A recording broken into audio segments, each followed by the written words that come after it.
Your last meal was hours ago. The kitchen is closed. Your stomach has gone quiet. And deep inside your body, something extraordinary has already begun.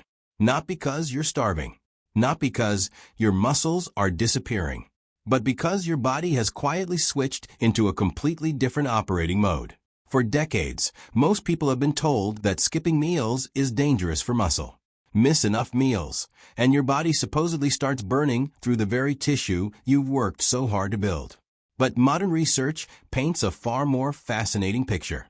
Inside your muscle cells, fasting activates an ancient biological program that existed long before humans ever counted calories or tracked protein intake.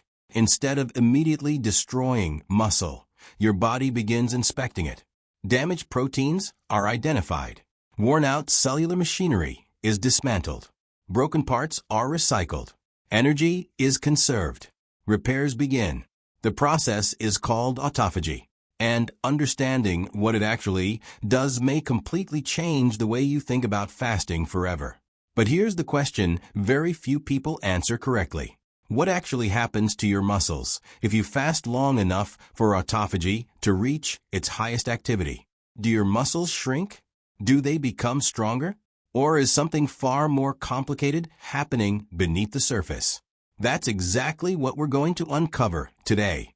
We'll follow the science step by step, explain the biology in simple language, and separate popular myths from what researchers have actually discovered.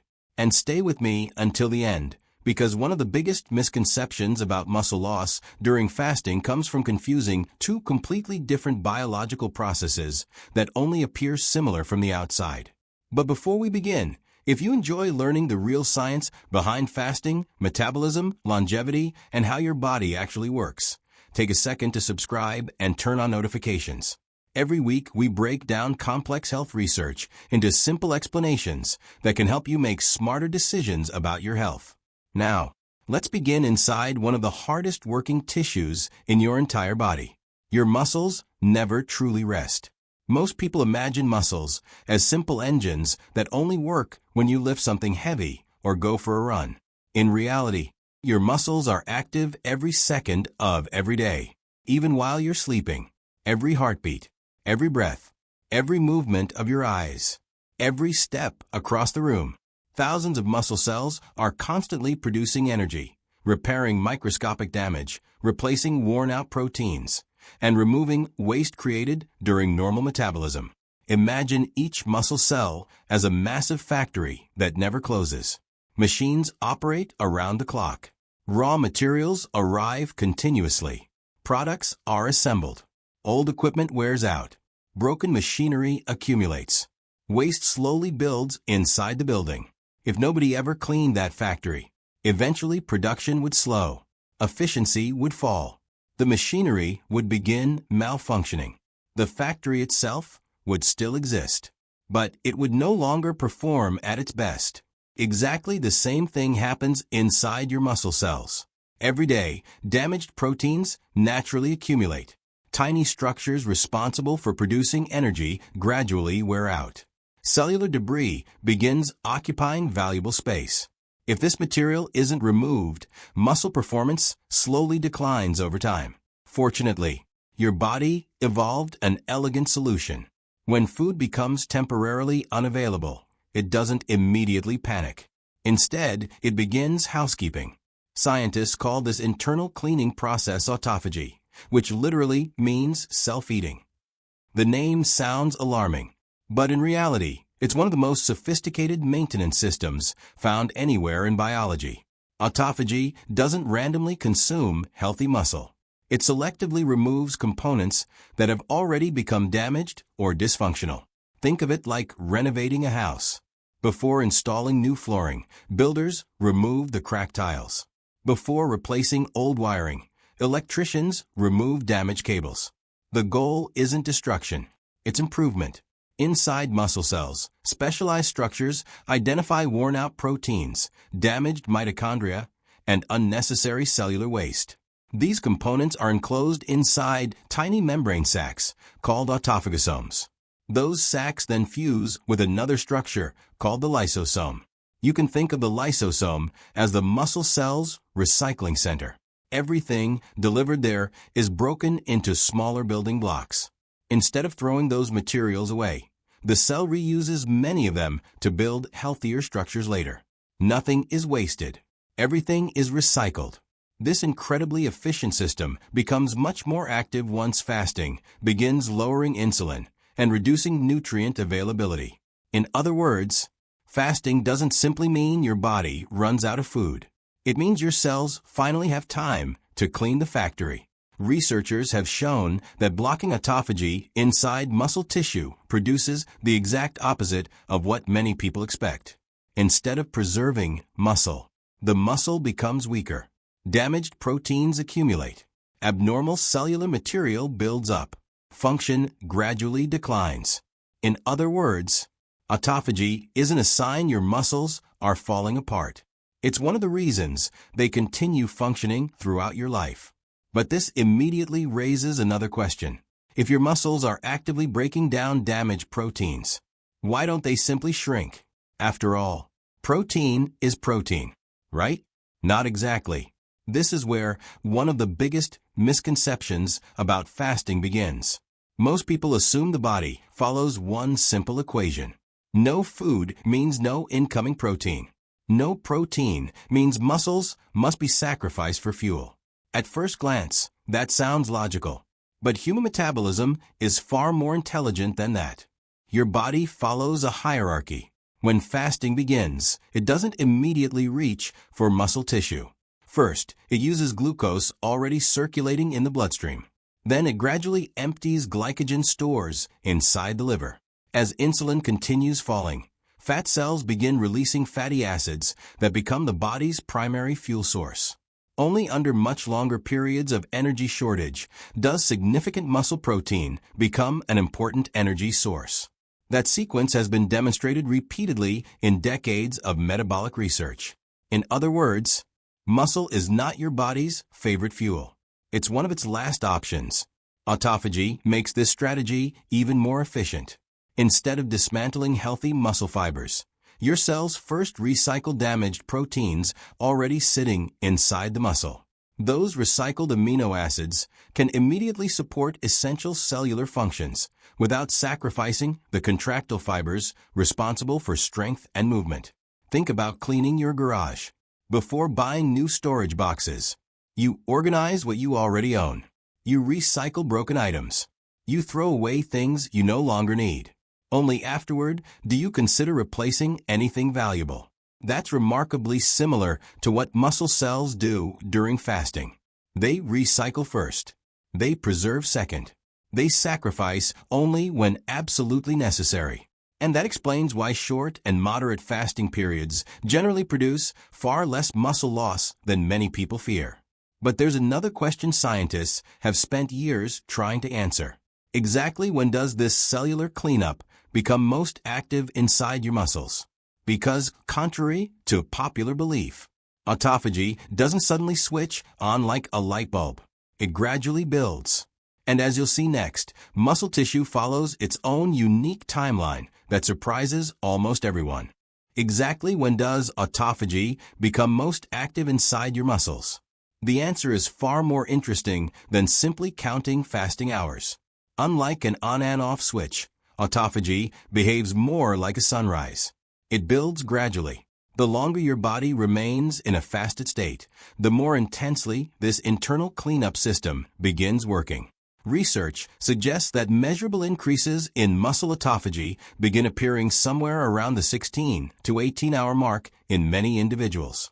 As fasting continues toward 24 hours, the process becomes even more active. Between roughly 24 and 48 hours, many studies suggest muscle autophagy reaches one of its highest functional levels. That doesn't mean the process suddenly stops afterward. It simply means the rate of cellular recycling reaches its greatest measurable intensity before the body gradually adjusts to the prolonged fast. But something even more remarkable begins happening during this window. Your muscles don't simply recycle damaged proteins. They begin replacing worn-out energy factories. Meet your muscles' tiny power stations. Inside every muscle cell are hundreds, sometimes thousands, of microscopic structures called mitochondria. If muscle fibers are factories, mitochondria are the power plants supplying electricity. Every movement you make depends on them. Walking upstairs, standing from a chair, carrying groceries, even keeping your posture upright. Healthy mitochondria generate energy efficiently. Damaged mitochondria do the opposite. They leak harmful molecules, produce less energy, increase oxidative stress, and gradually make muscles less efficient. Fortunately, your body has another remarkable maintenance program. Scientists call it mitophagy. Think of mitophagy as a specialist repair crew. Instead of cleaning the entire factory, it focuses only on damaged power stations. Old mitochondria are identified, broken down, removed, making room for healthier replacements later. This process becomes significantly more active during fasting. Instead of allowing damaged mitochondria to accumulate year after year, your muscles begin selectively removing the weakest performers. Imagine managing a fleet of delivery trucks. If several trucks constantly break down, waste fuel, and delay deliveries, replacing them improves the entire operation. That's essentially what mitophagy accomplishes inside your muscles. It isn't weakening the factory, it's improving its efficiency. This may help explain why researchers continue studying fasting's potential effects on endurance, recovery, and long-term muscle health. Because healthier mitochondria don't simply generate more energy, they generate cleaner energy, producing fewer damaging byproducts while supporting more efficient muscle function. But here's something even fewer people realize. Not every muscle inside your body responds to fasting the same way. Your muscles are not all identical. Most people think muscle is simply muscle. Science says otherwise. Your body contains two major types of muscle fibers: slow-twitch fibers and fast-twitch fibers. Slow-twitch fibers are built for endurance.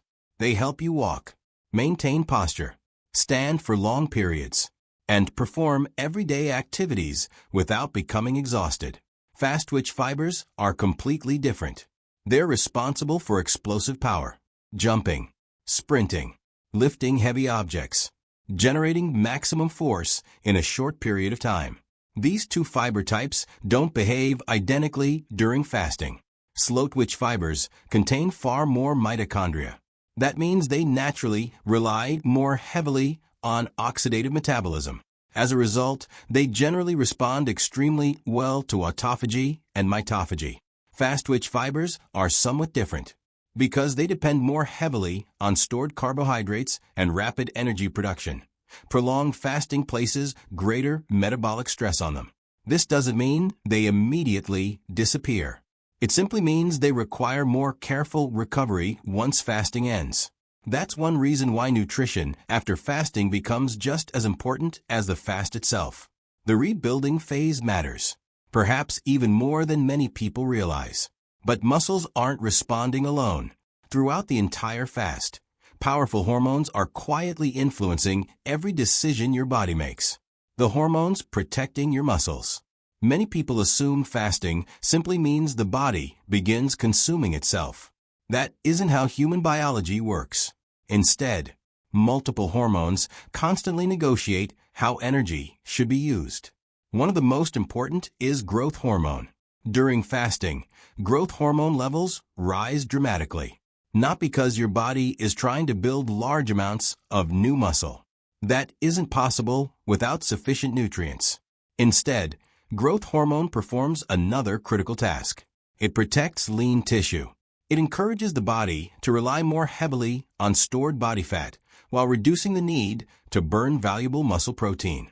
Think of growth hormone as an experienced financial advisor during difficult times. Instead of selling your house first, it encourages spending from your savings account. Body fat becomes those savings. Muscle remains protected for as long as possible. At the same time, another hormone slowly begins increasing: cortisol.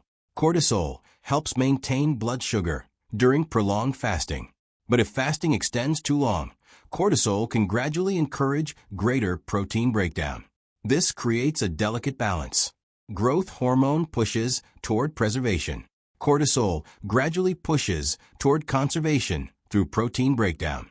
The final outcome depends on several factors: your metabolic health, your body fat stores, your physical activity, your overall nutrition, and most importantly, how long the fast continues. That's exactly why researchers rarely describe fasting as universally good or universally harmful. Duration changes everything, which brings us to one of the biggest misconceptions in the entire fasting conversation. Muscle breakdown is not always muscle loss. These two phrases sound identical, but biologically, they're completely different. Imagine renovating an old building. Workers remove cracked concrete, replace broken wiring, install stronger support beams.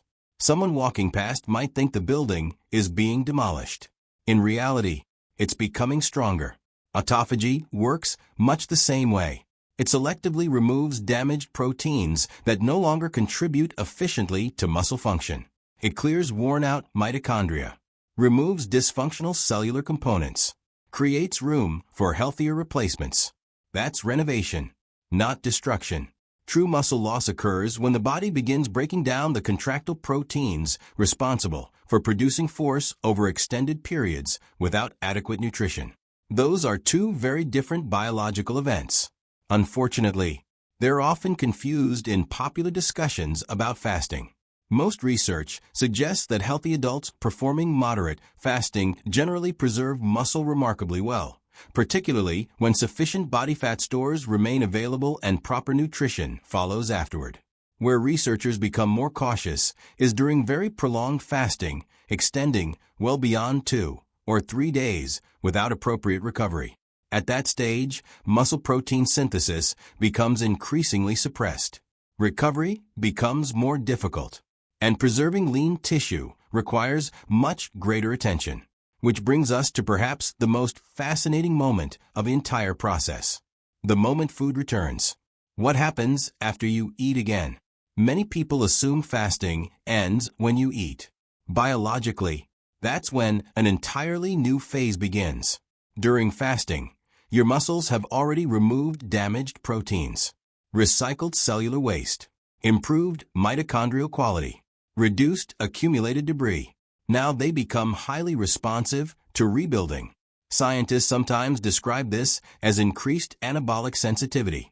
In simple terms, your muscles become especially prepared to respond to protein and resistance exercise during refeeding. Fresh amino acids arrive. Protein synthesis accelerates. Repair begins. Healthy mitochondria continue expanding. New cellular components replace the old ones that autophagy removed. Imagine renovating an old house. Cleaning comes first. Construction comes second. Both phases are necessary. Neither works nearly as well without the other. That's why fasting alone isn't the complete story. Recovery matters. Protein matters. Strength training matters. Sleep matters. Everything works together. The science doesn't describe fasting as a magical shortcut, nor does it describe it as automatic muscle destruction. Instead, it describes a carefully coordinated biological maintenance program, one designed over millions of years to preserve function during temporary periods without food. The biggest lesson isn't that fasting builds muscle or destroys muscle. It's that your body is remarkably intelligent. Given the right conditions, it protects what matters most. It cleans before it rebuilds, repairs before it replaces, and continuously works to preserve the tissues that allow you to move, lift, walk, and remain independent throughout life. Perhaps that's the most remarkable discovery of all. Autophagy isn't your muscles giving up. It's your muscles quietly preparing themselves for a healthier future. If you found today's explanation helpful, subscribe for more science-based health videos where we separate myths from evidence and explain how your body really works. And before you go, let me ask you one question. Had you always believed fasting destroys muscle, or has today's science changed the way you see it? Leave your answer in the comments below. I'd genuinely love to hear what surprised you most.